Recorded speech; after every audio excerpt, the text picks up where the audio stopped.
So your goal needs to be, if you want to totally crush it with your fiber optics and network testing company, your goal should be to earn a place in as many of those 28 touch points as possible so that you completely neutralize the competitive options that would potentially be in front of you.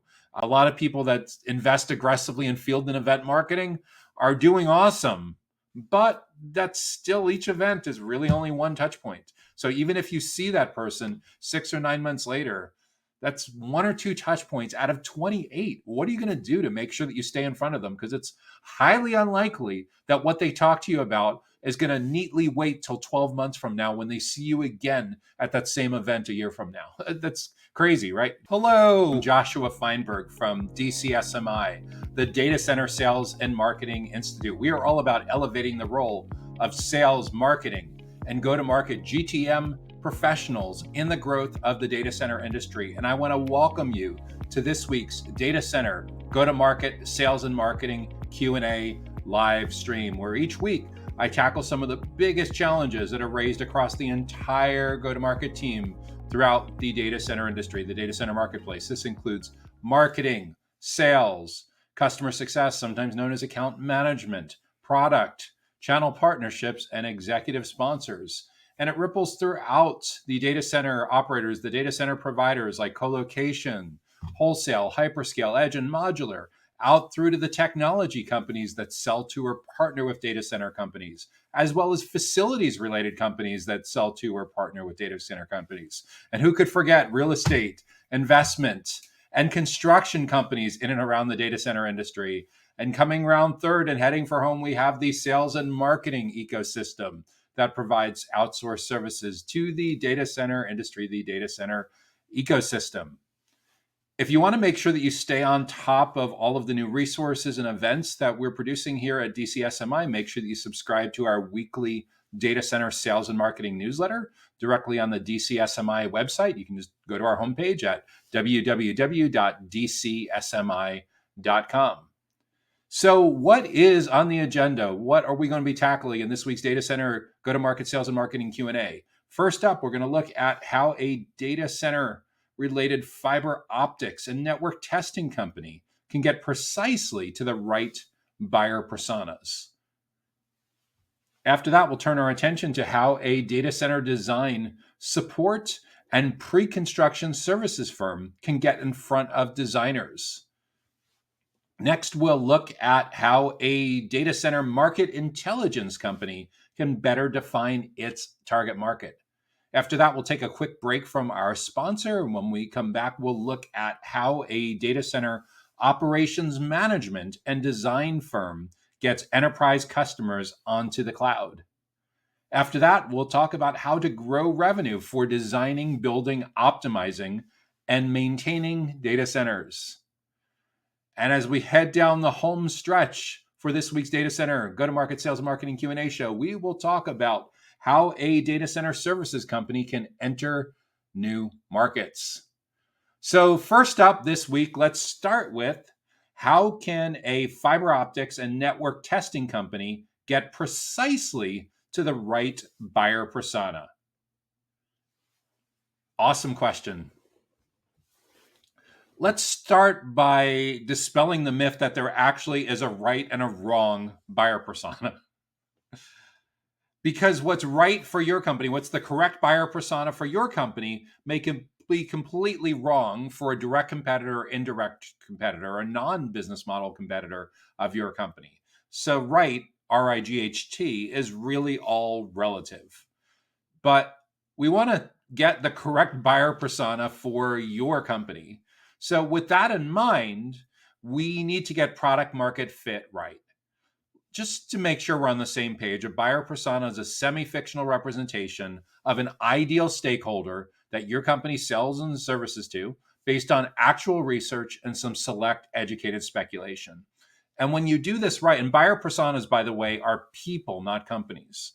When you do this right, it tells you exactly what the most important goals are and the biggest challenges and struggles are, and where that kind of person hangs out online and offline.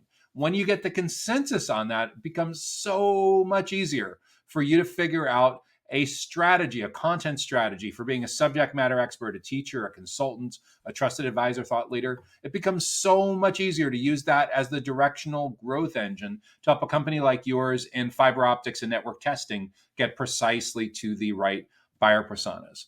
When we do this enough times that we start to get confident that we've discovered the difference between right and wrong, correct and incorrect buyer personas, we arrive at a state known as product market fit, or PMF. Product market fit is the degree to which you know exactly who the right people are, the right personas, and what products and services they purchase from your company, and the price points at which they purchase those at, and how often they purchase for, or for any kind of recurring based company, the duration of the term that they purchase for. And along once you figure that out, you'll also likely have a really good handle on your unit economics. So you'll understand things like lifetime value, cost of acquisition, margins, sales cycle length, a host payback period, a host of related metrics that are exceptionally important to your CFO and your board when it comes to scaling growth. And the next step beyond product market fit is getting to GTMF, go to market fit. Go to market fit means that when you present a persuasive case to your finance, to your CFO, and to your board for how you can pour jet fuel into your growth engine, that you know with a high degree of confidence that what you have is replicatable. So if your company knows the right buyer personas and you've achieved product market fit and go to market fit, then it's really a matter of understanding on a relative basis which buyer persona is most important to your company, which is your primary buyer persona, which drives the greatest economic value, what's the most strategically important to your growth plans. That would be your primary buyer persona. And it's also exceptionally likely that in any kind of considered sales process where there's a defined sales cycle and there's a lot of education and trust building that needs to happen along the way, there's a really good chance that you're going to encounter a secondary buyer persona. That's a different kind of person that has different goals and different challenges and may go to different conferences and hang out different places, online and offline, different certifications, different job titles. So you have your primary and your secondary buyer persona. The secondary buyer persona would be the second most important kind of stakeholder that you need to build relationships with in your fiber optics and network testing company. And you may have a tertiary buyer persona. That's your third most important if we're ranking these. And if you're a parent or a grandparent, you've always heard the rule of thumb that you're never supposed to pick your favorite child. Well, when it comes to buyer personas and having limited resources and only so many hours and cycles and things like that to deploy at growth, we actually do need to pick our most important, our favorite buyer persona. And we'll do all of our segmentation, how we segment our website pages, how we segment our website navigation, the kind of education premium content offers that we develop throughout the full buyer's journey, the drop-down lists that go on our forms, the filters, the lists, the automations, everything that we have in our CRM is going to be heavily dependent on how you define the different kinds of roles that you need to build, the different kinds of functions, the different kind of buyer personas that you need to build the relationship with. So once you have this in mind for a mid-market enterprise, even small and medium-sized businesses, you may have direct customers and you may have indirect customers. Indirect customers would likely come into play if you have a channel partnership go-to-market strategy. If you have someone in your company that works on channel partnerships with other kinds of companies. For a fiber optics and network testing company, maybe you're partnering with telecommunications companies, maybe you're partnering with managed service providers, maybe you're partnering with data center commissioning companies. There's a host of different kinds of partners you could potentially have, but what's different about those partners is you're not selling to them, you're selling through them. So they're bringing their clients with them. And in return, typically they're getting compensation on closed sales, as well as the opportunity to earn additional product or service revenue by selling add-on related products and services to what they bring to you. So those are some considerations when it comes to getting to precisely to the right buyer persona. By defining each of those and understanding their goals and challenges, it's much easier to create blogs and videos and podcasts, and of course, a robust webinar and event strategy that helps you educate and build trust at scale. It's much, much easier to do this when you know the consensus on their biggest goals that they're trying to achieve, the biggest things that they're struggling with, where they hang out online and offline. And there's a really good chance that to nail this over time, you'll get more granular and have a different strategy for arriving at the primary buyer persona and building relationships with the secondary buyer persona and the tertiary buyer persona. The more you try to throw everything together and lump it all together, the more it starts to become a little bit watered down, and trying to speak to everyone at once speaks to no one at once. So with that in mind, typically the goal is to try to arrive as early as possible in their buyer's journey as you can. Get there very, very early on in awareness. And this is a big deal because Gartner now found that 83% of a typical journey is over before sales contact, before vendor contact. That means your primary, your secondary buyer persona, your tertiary buyer persona, all the people that you care most about for building your fiber optics and network testing company are spending a ton of time on their own, learning, researching, comparing options, and evaluating pricing before you ever get to meet them, before they're ever interested in having a conversation with you. The only way that we're able to show up and get invited in and earn a virtual seat at the table is to now show up as a consultant, as a teacher, as a trusted advisor, as a subject matter expert, as a thought leader. If you can do that correctly, you will differentiate yourself and for sure earn yourself a place on the short list. If you don't do it and you're completely invisible in that first 83% of the journey, and somehow you're still found at the end, the only thing that's going to convince them is cheaper, like the race to the bottom. It's not a place that we want to be. So we want to make sure that you're able to get in there as early as possible and make sure that you help them not only answering the biggest goals and challenges that are top of mind, but anticipating what they're going to want to learn next. A typical journey now has around 28 touch points that need to happen in between complete stranger and purchase decision throughout that full buyer's journey: awareness, consideration, and decision. So your goal needs to be, if you want to totally crush it with your fiber optics and network testing company, your goal should be to earn a place in as many of those 28 touch points as possible, so that you completely neutralize the competitive options that would potentially be in front of you. A lot of people that invest aggressively in field and event marketing are doing awesome, but that's still, each event is really only one touch point. So even if you see that person 6 or 9 months later, that's 1 or 2 touch points out of 28. What are you going to do to make sure that you stay in front of them? Because it's highly unlikely that what they talk to you about is going to neatly wait till 12 months from now when they see you again at that same event a year from now. That's crazy, right? We do our research and when things are timely to us, when there's a goal we're trying to achieve, we're hitting up a Google search, or we're asking a question on Copilot, or we're posting a question in Slack, or we're texting our friends, or asking our friends on LinkedIn. We're watching videos, podcasts, webinars. And the more of these touch points you can be in on, the more likely it is that you've stacked the decks in your favor for getting to the right buyer persona for your fiber optics and networking testing company. The more you bury your head in the sand and pretend that your buyers are the exceptions to the rule, that don't use smartphones, that don't watch YouTube videos, that don't go to review websites, that don't use LinkedIn, the more you try to talk yourself into that crazy reality, the more you're harming your company's ability to grow. So, number one piece of advice is to be very aware that the game has completely changed. We need to show up where our buyers are, where our buyer personas are, and we need to be a helpful subject matter expert, not a transaction-focused salesperson. The next question up for today is, how can a data center design support and pre-construction services firm get in front of designers? So your company does data center design support and pre-construction services, and you want to build relationships with data center designers. That's a great question. So the first thing we want to do is understand, is this all data center designers or a subset of data center designers? It's pretty straightforward. If you have just said, we just want to build a relationship with data center designers, that's going to be your primary buyer persona. That's the kind of person the stakeholder that we need to use some actual research and some educated speculation on to understand in their own words, not what we think those words are, but what their words actually are, what their biggest goals and their challenges are where they hang out online and offline.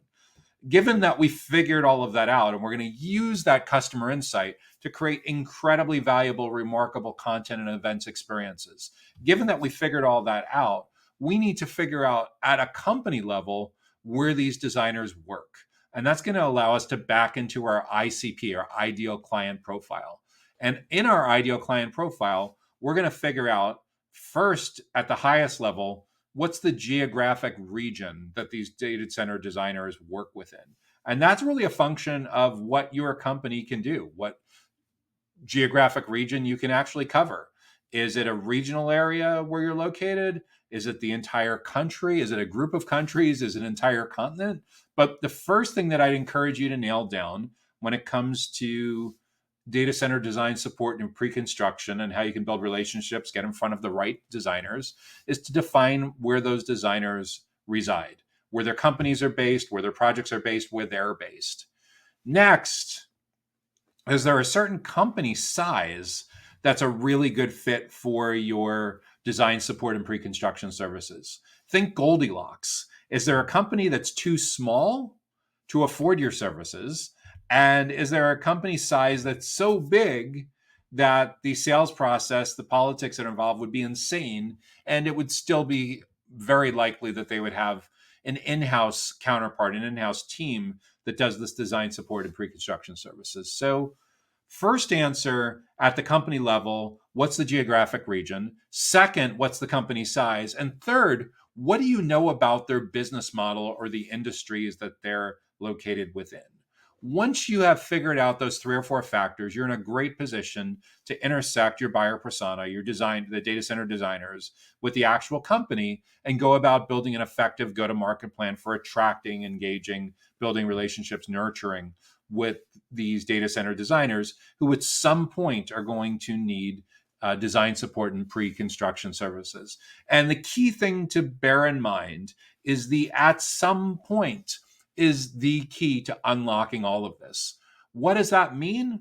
Well, most analysts in and around infrastructure and enterprise IT come to the conclusion that only about 5 to 10% of people are in market for a kind of service at any given time. That means you could have the perfect list of 100 or 200 or 500 designers who are going to need design related services and design support and pre-construction at some point in the future, but only 5 to 10% of them are ready to talk to you about that today. What do you do with the rest? Well, we lean into the fact that if we ignore them, they're hanging out with other people. They're hanging out with other companies. They're learning, they're researching, they're comparing options, they're evaluating pricing throughout their full buyer's journey and awareness when they know they have a goal or a challenge that they're trying to figure out around data center design support and pre-construction. When they move on to the consideration stage, when they're starting to give this kind of pre-construction services, the design support that they need, they've given those concrete names and they're starting to evaluate the different potential categories, the different kinds of companies that they can engage with. And by making sure that we've earned our way in as early as possible, so we get that virtual seat at the table, so they see us as a subject matter expert, as a trusted advisor, as a thought leader, as a teacher, as a consultant, and not just another vendor. That becomes incredibly important to earning our way onto their shortlist. So when they jump from consideration to decision and they're ready to talk to a company, we've nearly guaranteed that we are going to be on that shortlist. And in some edge cases with unusual situations, if we've done an exceptionally good job at educating and building trust with them throughout the awareness and consideration in the early part of those first 28 touch points between stranger and purchase, if we've completely crushed it there, we can sometimes even completely knock out all of the competitive options by the time they hit the decision stage. On huge projects, it's a little more far-fetched, but on smaller projects, on things that your company is exceptionally well suited to do, again, the key thing is no one wants to talk to sales early on anymore. So your sales professionals, especially the ones that have been doing this a while, need a radical makeover. They need to show up as consultants, as subject matter experts, as teachers and trusted advisors, and not someone that's just focused on the transaction. And the better job they can do with being the ones that are doing all of the educating, all of the advising, walking through how other companies have navigated the need for design support and pre-construction services, walking through how other people, other designers just like these folks have gone through these issues. The better job you can do with that, the better job you're going to do of achieving your goals of growing your data center design support and pre-construction services firm. How can a data center market intelligence company better define its target market? That's a great one. And when it comes to a company that sells market intelligence in and around the data center industry, that's struggling to understand its target market, I would say we have a cobbler's shoes problem, the cobbler's kid's shoes. If you've ever heard the expression that the cobbler's kids' shoes go barefoot because they're so busy making shoes for everyone else. The reality is, if your company provides market intelligence to the data center industry and you're struggling to figure out your own target market, I would tell you to dig deeper on your own core competency around figuring out market intelligence. And at a very high level, what it usually starts with is understanding and being very self aware of what your company does best and who it does this for. Because there's a ton of different slices and segments within the data center industry. Like, for example, there's 5 different kinds of operators or providers at the highest level of digital infrastructure. This would be like co-location, wholesale data centers, hyperscalers, edge providers, modular providers. And then after you get past those operators and providers, then you have technology related companies. There's a couple dozen of those. Facilities related companies, there's a couple dozen categories of those.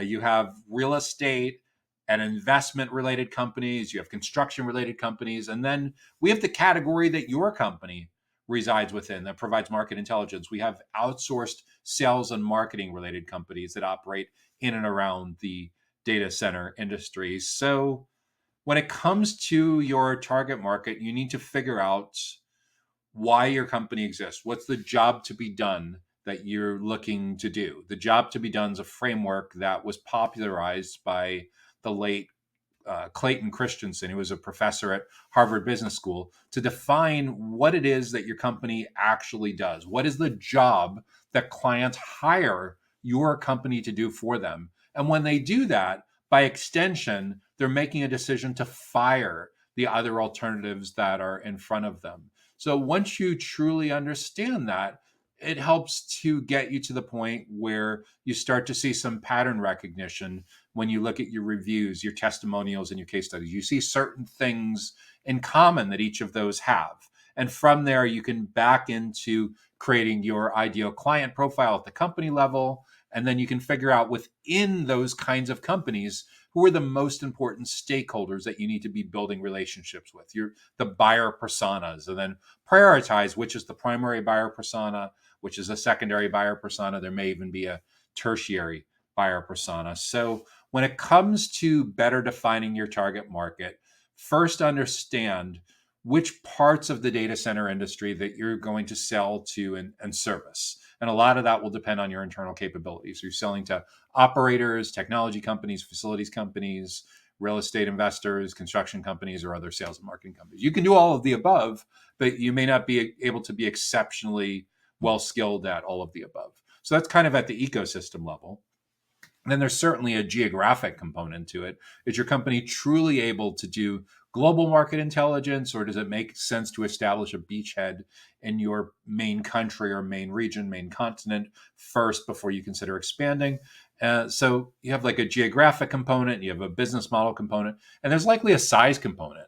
Because when it comes to market intelligence, when it's actually sold, as opposed to people looking for their own market intelligence, it's a Goldilocks thing. There will for sure be companies that are too small to afford your services.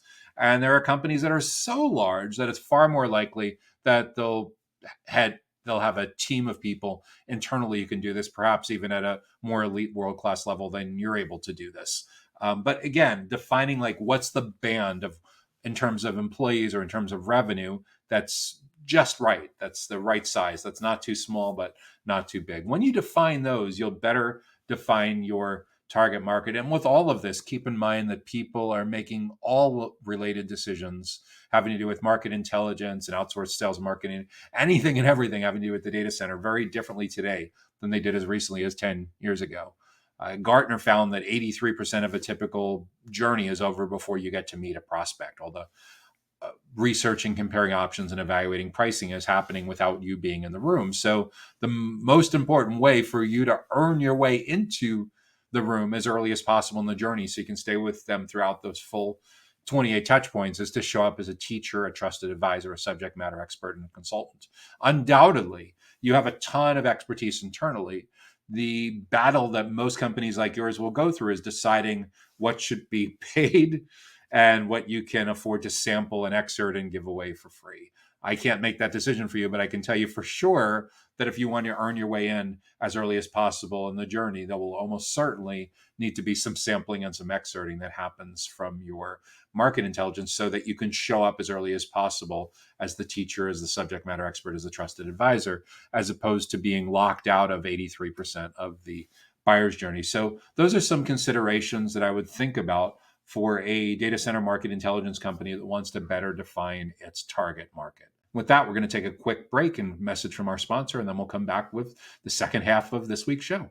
The Data Center Go-to-Market podcast is sponsored by DCSMI, elevating the role of sales, marketing, and go-to-market GTM professionals in the growth of the data center industry. To stay informed about upcoming episodes, make sure that you subscribe to the Data Center Sales and Marketing newsletter on the DCSMI website that can be found at www.dcsmi.com. Again, that URL is www.dcsmi.com.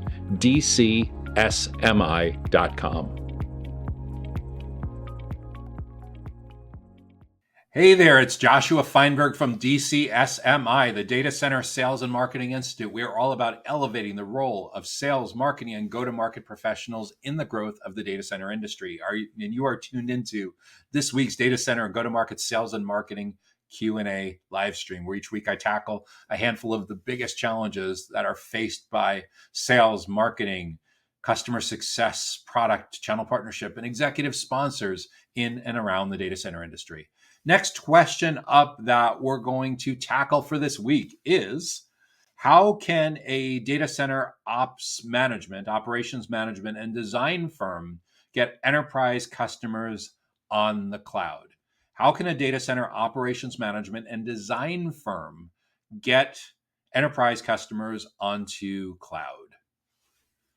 So let's first dig into this a little bit and figure out what we have here. So your company provides operations management and design on an outsourced basis in and around the data center industry.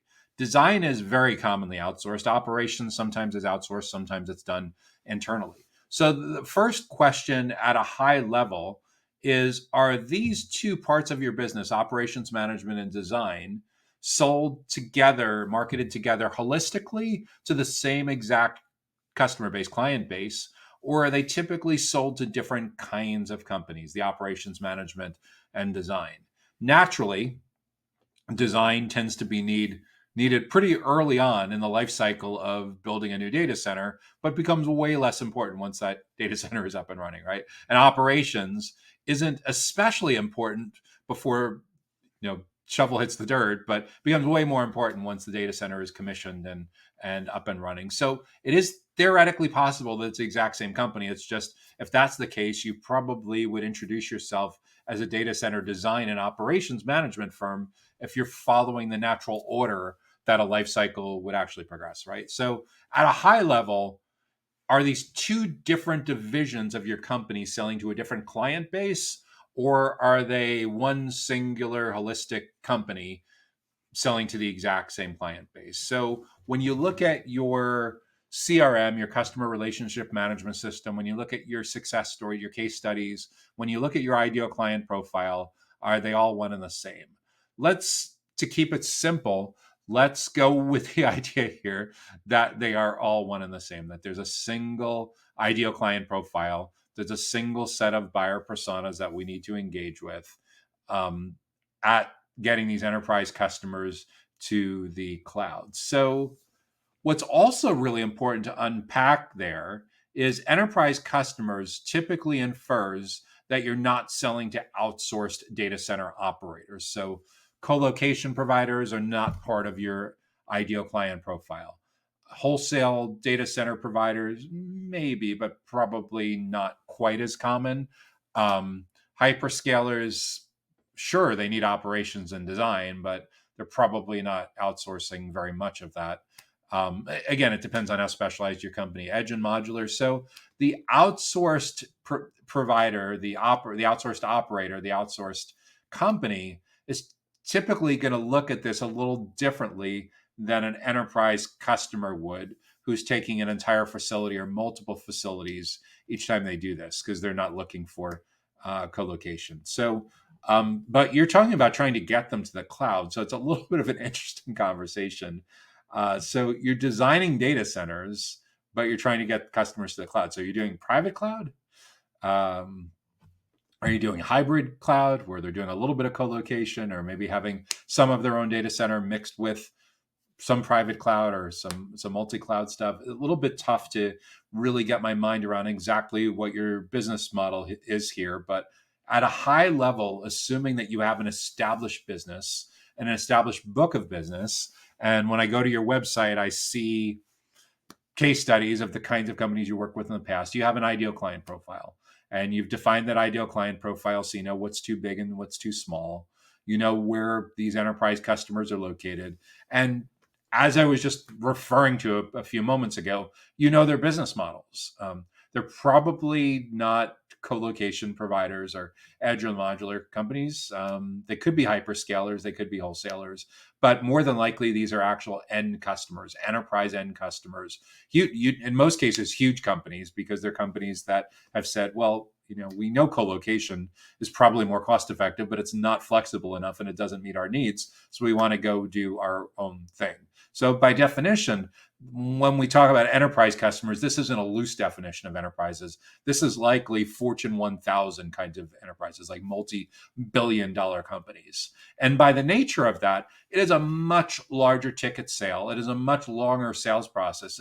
There's not just a handful or two of stakeholders involved. There could be dozens of different stakeholders involved. So what that tells me is that account-based management, ABM, is going to become an incredibly important part of this, because once we've defined our target account list and we know the buyer personas, the kind of stakeholders that we need to build relationships with for outsourced operations management and outsourced design, there's different stakeholders that we need to build relationships with within these companies. And in a perfect world, the content and the events that we create become the legs to encourage those stakeholders to spread our stuff, to spread our educational content, to spread our upcoming events to other people on their team, because it's a much lower risk ask on their part for them to just simply say that, hey, I came across this great ebook or this great planning guide or this great interactive tool or this great webinar series or this great webinar panel.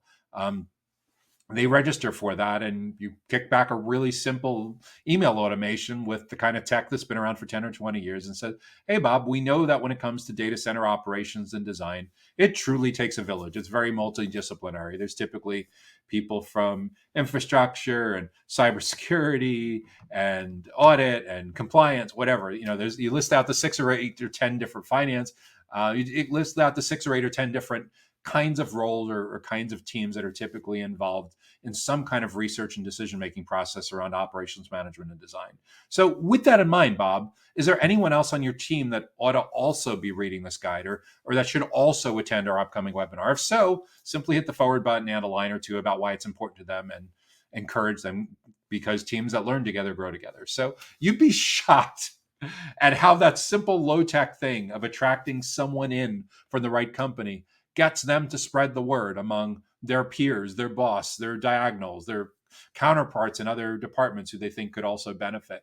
And all of a sudden, you're looking down at your CRM or your MarTech system, and you're like, wow, we have an upcoming webinar and so far 73 people are registered. And I saw a clump of 6, 7 people from the exact same company, the exact same domain that registered within a few minutes of each other. That's awesome because now I know that they're talking about us. And when they're talking about us, that means when they have their meetings and they're thinking about and they're brainstorming about and they're planning about what they're going to do with operations management and design, there's an exceptionally good chance that our company is top of mind. And they may even be using our frameworks and our methodologies that we're introducing in our thought leadership content and in our webinars into their whole framework. So by the time you get there, the know, like, and trust is exceptionally far along. It's accelerated.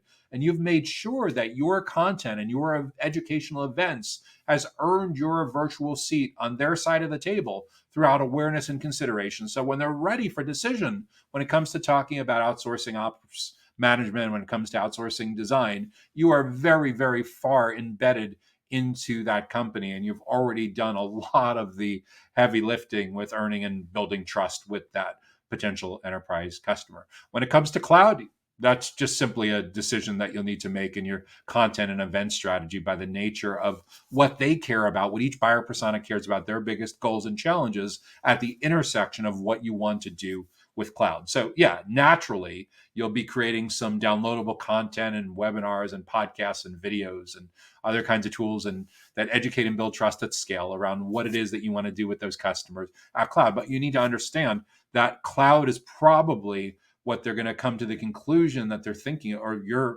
what you're doing within the cloud may be fairly far along in the journey, and that there's significant early indicators, leading indicators, that they're on the path for an enterprise customer like that needing something cloud related. Again, 28 decision points, that 28 touch points that happen between complete stranger and purchase decision. Our goal is to understand what we need to do to have a role, to have a presence in as many of those 28 touch points as possible for successfully building awareness around our data center operations management and design firm for getting enterprise customers onto the cloud. Next question up is, how do we grow revenue for designing, building, optimizing, and maintaining data centers? So we're looking to grow our revenue for designing, building, optimizing, and maintaining data centers. So the biggest question at a high level, and I talk about this often, is it the same kind of data center customers that are buying all 4 of those services? Or do some of those data center customers buy some of those services and not all of them? Why is that important? Because you'll essentially need a different go-to-market strategy if you're marketing those 4 services together as opposed to marketing them a la carte or in different bundles or combinations. What do we have? 4 different services? Or could there be 2 to the 4 or 16 different permutations and combinations, which would be kind of insane to do. But again, a lot of it depends on, are we going to allow them to cherry pick us? Or are we going to only work with companies where they want us involved in the full life cycle for designing and building and then optimizing and maintaining? Or maybe you do designing and building and you offer optimizing and maintaining, and maybe those are 2 different. Maybe you bucket designing and building together and maintaining and optimizing together. So maybe you have 3 different go-to-markets. You have a life cycle. You have a go-to-market for the full life cycle of 4 services, and then maybe a go-to-market for the 2 earlier kinds of services and a go-to-market for the 2 later kind of services. Again, I can't answer all of this without understanding what's going on in your business model, your target audience, how well capitalized you are to go after this. But let's just make it really simple, and you've figured out the perfect kinds of customers, the perfect mix of services, where someone that buys design and build is highly likely to stay with you forever for optimization and maintenance services. And you've managed over the years to build up some impressive case studies. You've baked this into an ideal client profile, so you know exactly where these companies are located in terms of your region or your country or your continent, wherever the geographic market that you're able to cost effectively and well serve. You know the company sizes that are a really good fit for you, what's too small and what's too big. And you know their business models, what industries that they operate in. And within that definition of your ideal client profile. You've also figured out the most important kinds of stakeholders that you need to build relationships with to advance your design, build, operations, optimization, and maintenance services. And you'll likely have a primary buyer persona, the most important kind of person that you need to build a relationship with. Then you could have a second most important kind of person, a secondary buyer persona. Maybe there's even a tertiary buyer persona, a third most kind of person that you need to build relationships. In some cases, within the data centers, within a data center business that's doing design, build, optimization, and maintenance, maybe one of those kinds of buyer personas is a channel partner. Maybe the other two are direct end customers. But either way, if we want to really be able to add value to those personas, to their companies at a very high level throughout the journey, we need to get really strong consensus on their biggest goals and their biggest challenges, what's really important to them to get done for their job, for them to be successful in their career, for their team to be successful, for their company to be successful, maybe for their clients to be successful. And then what are they struggling with? What are their biggest challenges? What's stressing them out to no end? What is causing them to miss time away from their friends, family, and loved ones? What's messing up their ability to take a peaceful vacation to recharge the batteries? Once you know consensus on this, it becomes way easier to develop a strategy that allows you to show up as early as possible in the journey and be seen as a subject matter expert, as a teacher, as a trusted advisor, as a consultant, maybe even rising to the level of a thought leader. And that's exceptionally important because in today's buyer's journey, typically 83% of all of this is happening before vendor contact, before a prospect is willing to meet with someone from your sales team.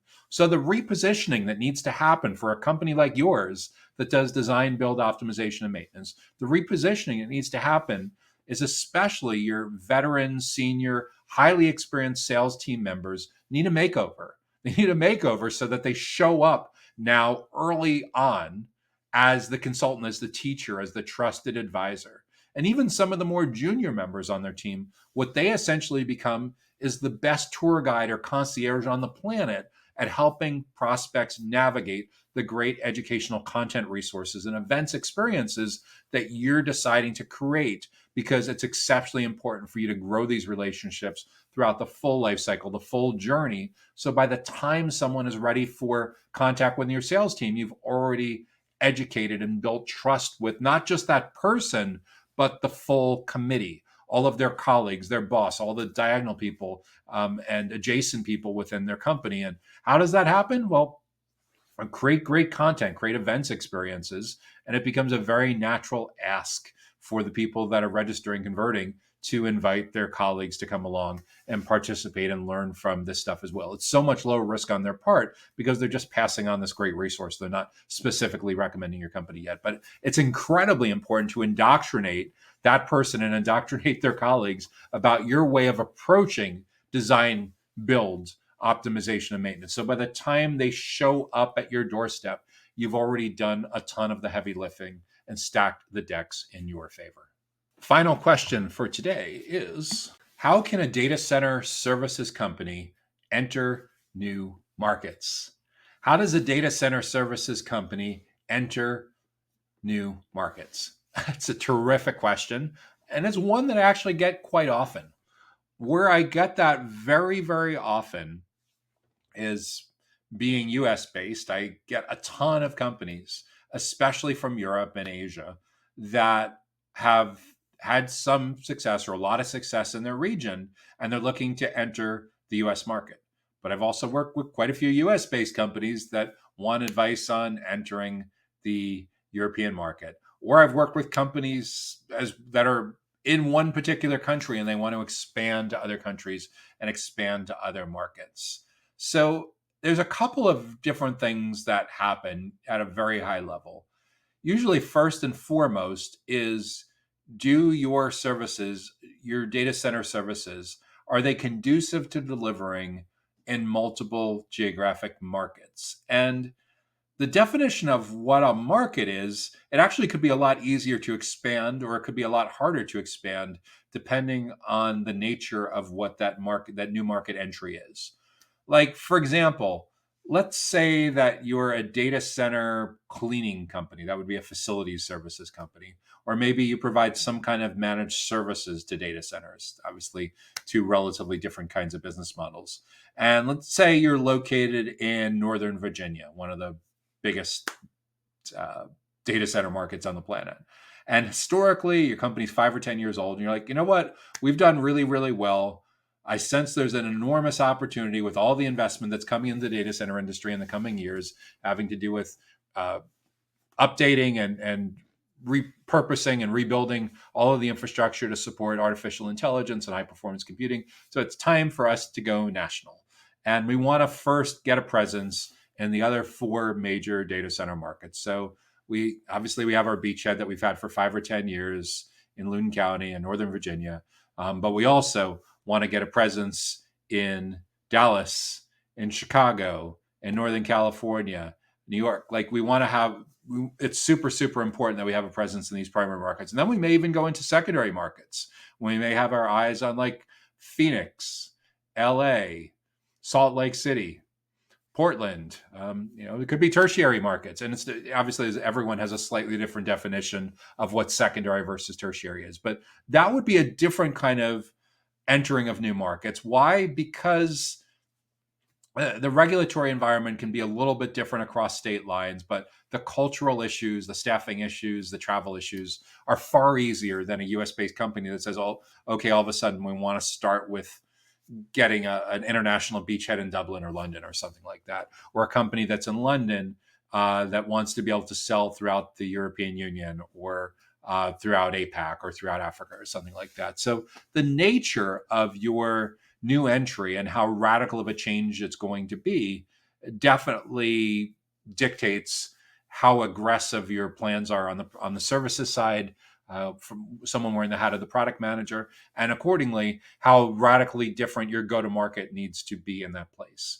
For go-to-market, when it comes to creating awareness, educating, building trust, of course, it's incredibly important for being able to do that in the language and with the localization that makes the most sense for that country. Sure, when it comes to the data center industry and most of the major markets around the globe, there's a lot of people, a very large percentage, especially in leadership roles, that are bilingual or multilingual, but you can't really count on that.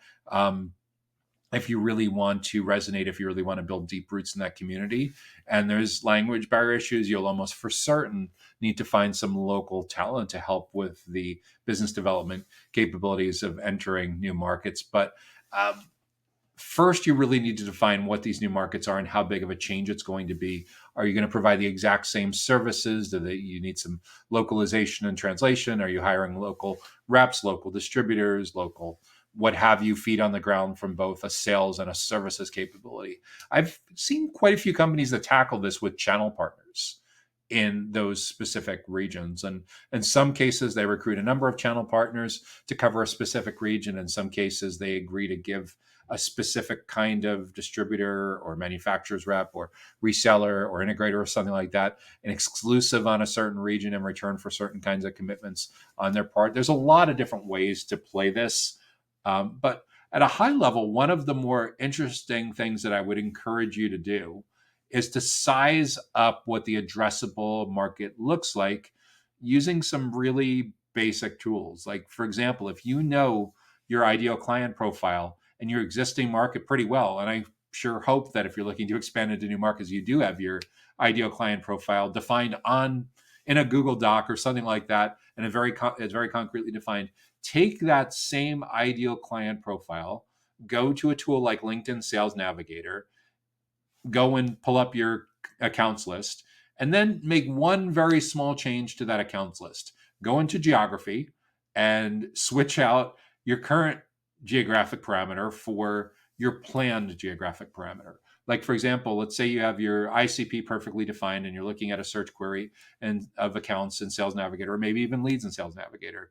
Just take out, and say you're in the United States based and you want to do this in Latin America, South America. So just switch that out and maybe do it a couple countries at a time. Maybe you want to start with Colombia and Brazil or something like that. So you put in those two countries and see what you get. This will help you start to figure out what is actually there. And you can click through on some of their company pages, you can click through on some of their profiles and look at how they describe themselves. What are some of the 3, 4, 5 most recent posts that they've shared on their individual profiles and on their company pages? This will give you a feel for how similar those kinds of companies and individuals are, or how different they are relative to what you're used to in your primary market. From there, you could potentially use those profiles to do some rough buyer persona research. You look at 10 or 20 different people and you see how they describe themselves and the kind of content they share, and you back into like what their biggest goals are, what their biggest challenges are, where they hang out online and offline, what certifications and titles define. When you start to get consensus on that, you'll start to get a feel for how similar or how different they might be from purely the standpoint of trying to build awareness and consideration among those kinds of companies. The more challenging part is the kinds of services and the price points that they purchase, because you hopefully have product market fit and go to market fit in your main market. Go to product market fit is the degree to which you know exactly who your ideal clients are, the services that they buy from your company, the price points at which they buy those from you at, and how often they buy, or the durations of recurring subscription kind of arrangements that they have with your company, and of course the unit economics that go along with that. Once you have that, and you've likely accelerated that quite a bit in your own primary market, your beachhead market, you've gotten a go-to-market fit, so you know when you pour the jet fuel into that and you scale marketing and sales, that you consistently get a lot of the same kind of results coming out of the bottom of the funnel with new client acquisition, revenue generation, and shiny, happy, satisfied clients to post up on your website. So the question is, with entering those new markets, how are you going to go about getting product market fit and eventually to go to market fit in those new markets? How confident are you that the services that they need are going to be identical and nearly identical? And I can't answer that for you. That's something that would be more of the domain of your product manager, or in a smaller company, maybe it's a technical CTO or someone like that that wears the hat of head of your product strategy. But that's just basically simple interviews and conversations. And one of the interesting ways to tackle that,